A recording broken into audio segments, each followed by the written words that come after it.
To delve deeper into this matter, I had a conversation with former Indian diplomat Anil Trigunayat.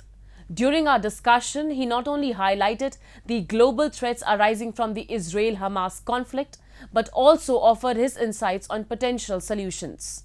Additionally, we explored the resurgence of Pakistan-backed terror groups and their association with Hamas, aiming to gain a better understanding of the entire issue. So, a brutal attack by Hamas terrorists in Israel has again raised concerns over rising terror threats globally. How do you see this prevailing situation? Well, firstly, the world must condemn, everybody should condemn. Prime Minister Modi has condemned these attacks by Hamas, which has been designated as a terrorist organization by several countries in the world. And what they did to the innocent people was unacceptable and must hurt the conscience of the world, so to say, and they must rise to the occasion. So sympathies with Israel. At the same time, I think that there are much greater and much deeper issues. Those are the issue of Palestine, which has been one of the core causes. So until and unless the world gets together, Israel is on the same page, the Palestinians are on the same page, the Arab world is on the same page, to resolve this situation, to arrive at some kind of a solution to the Palestinian problem, which has been more than 100 years old, I do not see that these things are going to ever get stopped. Pictures are emerging from South Asia, especially Pakistan, in support for Hamas terrorists. So, sir, what does it exactly reflect? What do you think? Well, Pakistan, if the pictures are coming, so it corroborates that what Pakistan stands for. If they are in support of Palestinian cause, I can understand. India also supports. Prime Minister Modi has clearly said, and then Ministry of External Affairs has said that there should be a two-state solution. There should be, they should stand side by side. That's our position. That's the global position, so to say. If Pakistani militant groups, obviously, militants everywhere have a great nexus.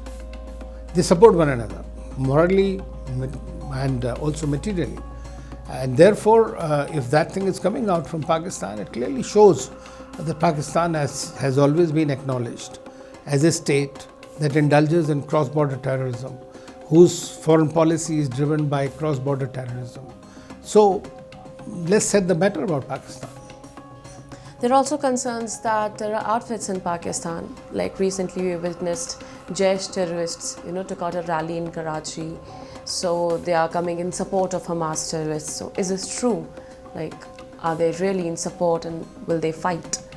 No. They are not fighting or anything. But this is a time given to them. See, what they are trying to do is trying to coalesce and polarize Islamic opinion.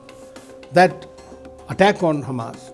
See, nobody has sympathies, and Israel should basically be very careful when it undertakes the Gaza attack, because these attacks, if civilian casualties happen, as has happened yesterday in a hospital, 500 people died by a missile attack. If those are the kind of things that happen, then whatever little sympathy many countries have for Israel and for the attacks that were committed might be evaporated much faster than what they can. So justification of force by force or killing people to take revenge and retribution may give rise to more terrorism and more violent extremism, and the countries, Jaish, Muhammad and all these which are there all over the world will continue to feed that fever for a long time to come. So, sir, what do you think? Will Israel-Hamas conflict have its ripple effect in South Asia? Not only South Asia, it will have a global impact. We already talked about its economic impact. We are going to see that the rapprochement that was happening in the Middle East, there were chances of Saudi Arabia normalizing ties with Israel.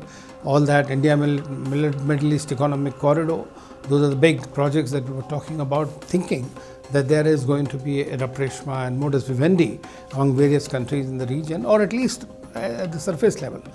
Now, that could have led to many new opportunities. All of those will find a hiatus now.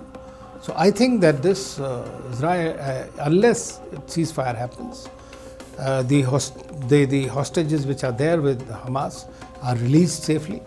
The people in Gaza Strip are given adequate medical and humanitarian assistance, are allowed to live there.